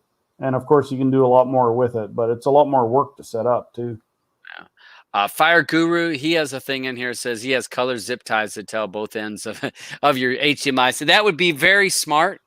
So yes, I can see putting a color, and then when you're at the TV, a certain color, so you know which is which. Because, like I said, now I have three HDMI wires that I've got to plug back in, and I'm hoping that they're at least close to where each one of my devices were to make it a little easier when I plug them all back in. But first world problems right here. That's what that is. First world problem. Tony asks, "What's your favorite build that you use?" I use my own. It's nothing fancy at all. It is nothing like anything you'll see in some of these other wizards. Like we showed China Cats last week. Phenomenal build. Nothing like what I make or what I have, because my build. Is anybody else hearing Todd talking over Todd, or is that just me? I'm going to mute and see. Okay. All right. So he muted himself. All right. So it must be you, Tara, that was echoing. Is that what you were hearing, babe? I'm hearing your YouTube video playing, but mine's muted, so. I shouldn't hear it no more. I don't have anything running. I don't have any videos open. There, I'm hearing it on. I think I'm hearing that. You sure you don't have one of my tabs open? Oh my God, I totally did. That was my fault. It was Facebook. Ah!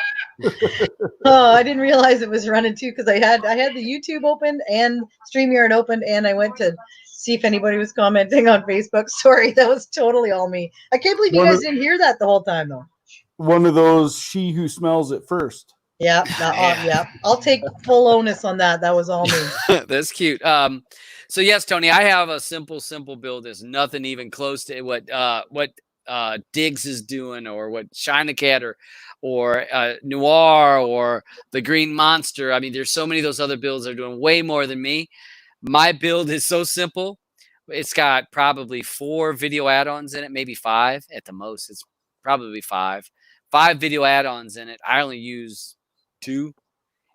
And I keep it simple, small. I don't care about all the extra stuff. The other people are doing way more than any of the stuff I'm doing.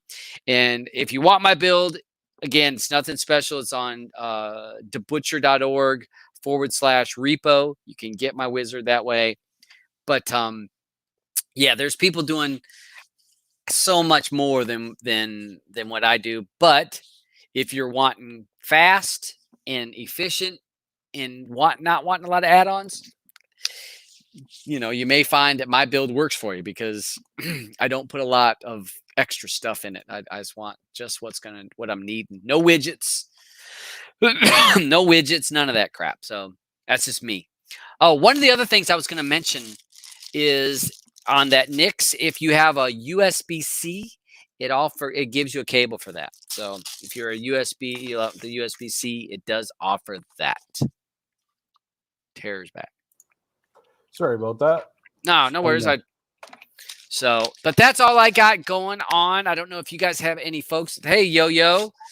Turner, thanks for joining in. Brad, thanks for, let's see. Brad says the Amazon has the multi-viewer for $82 now. Yeah, I'm finding right now you guys talk about all these great deals you're getting. We're not getting them in Canada.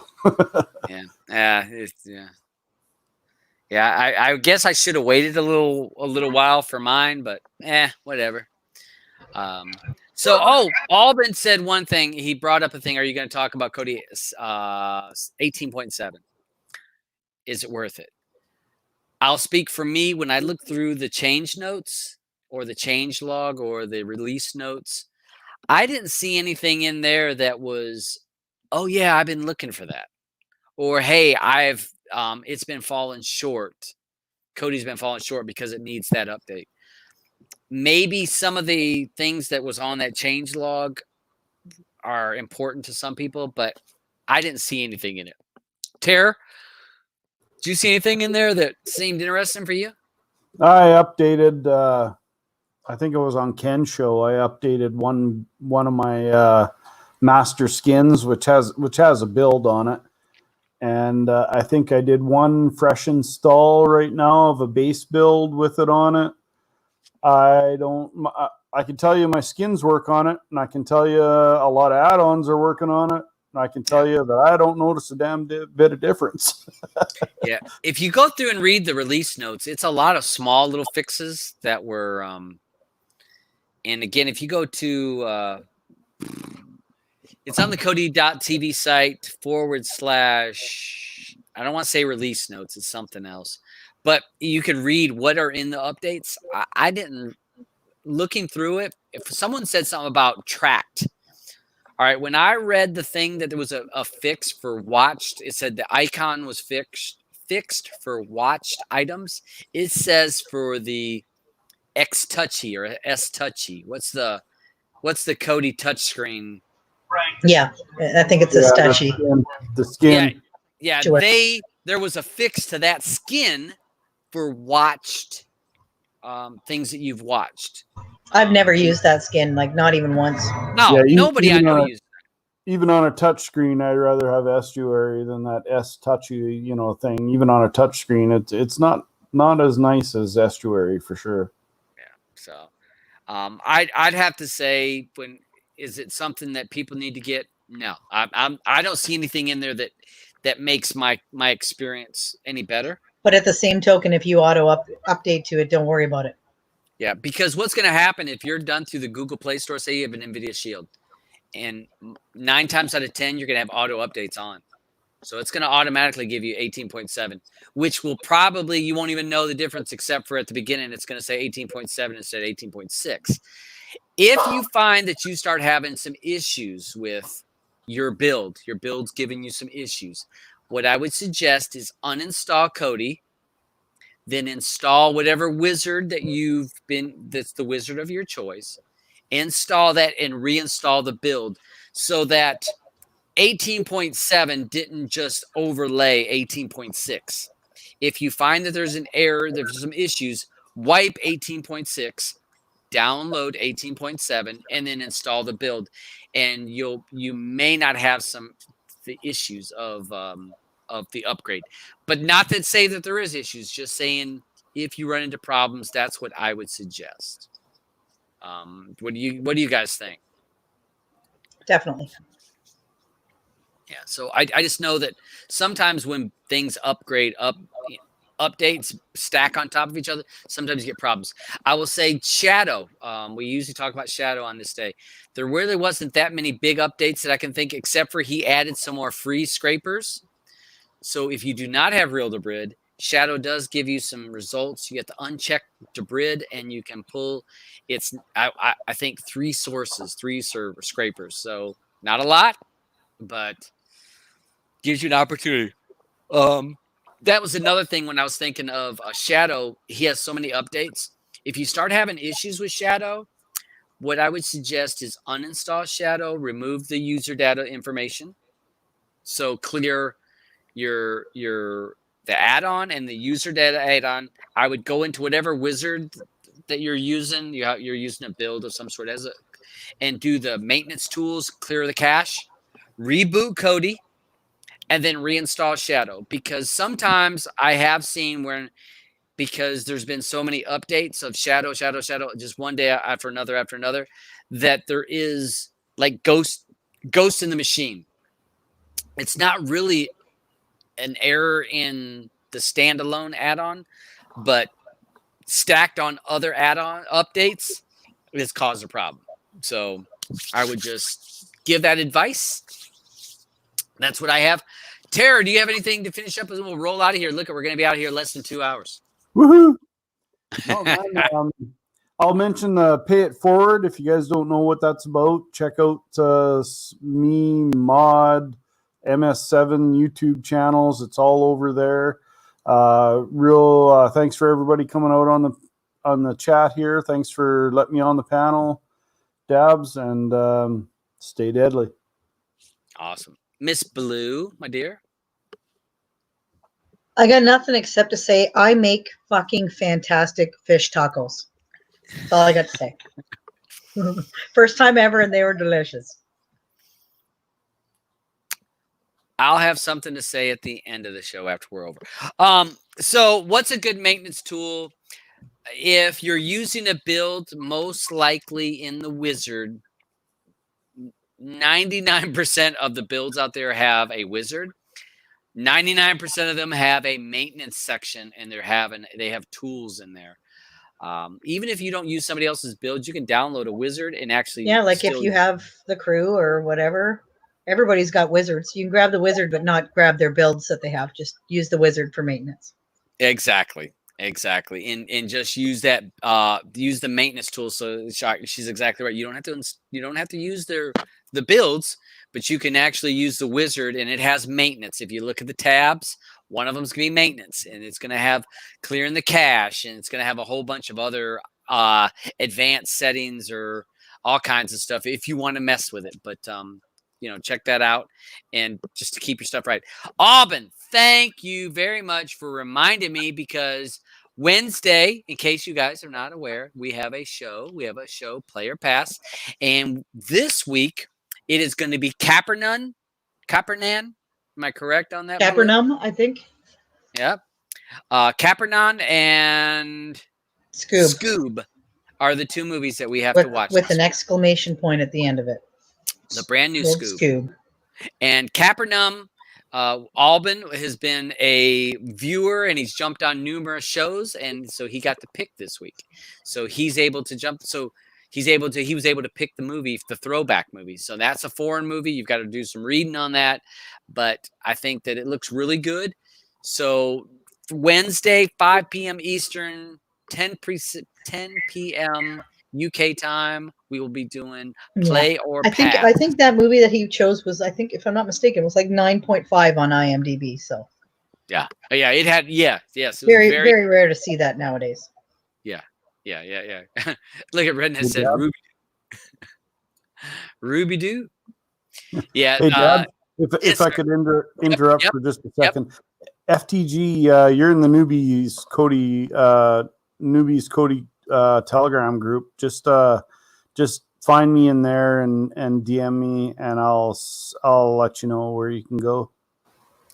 And Fire TV Guru also says he has a small maintenance tool for those with no builds.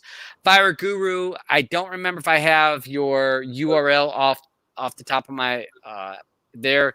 If you send that to me, I will add that to the show notes. So for people that don't have a build, if he has a small maintenance tool, I will post that, and you can add it as an add-on. It would be just a small add-on. So thanks, Fire TV. And so that's all we got. Fish tacos. That sounds great. Pay it forward. Join Terror and Muad'Dib in the MS7 group. They are helping someone that lost their home and under a fire.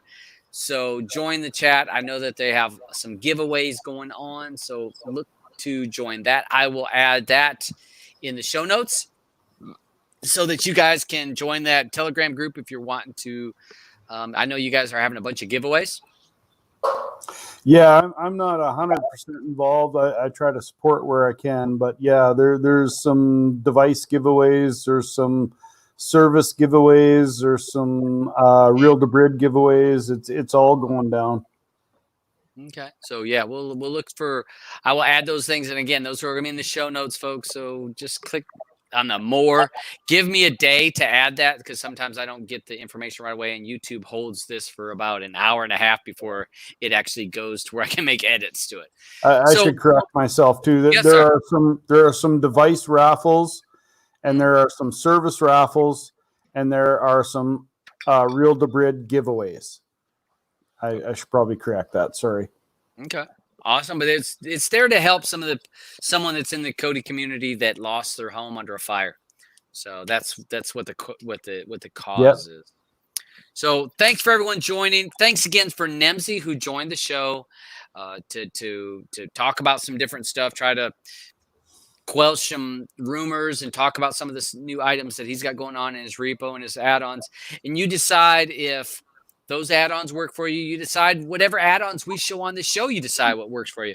If you want to use Exodus, I don't care what you use. So we just give you the information. You decide what works for you, be it an APK or be it a Kodi, or maybe you just stick with Netflix. Maybe Netflix works for you. If that works for you, great. Stick with Netflix. It doesn't really matter. So we're just trying to give you some information. The NIX card, this is not a plug because they didn't send it to me for free. I had to pay for the damn thing. So, so I haven't gotten it free yet. So thanks for everyone joining. And streaming matters to us because streaming matters to you. Tune in Wednesday at 5 p.m. Watch the 2 movies before we go live. Thanks again, y'all. We'll talk to you later.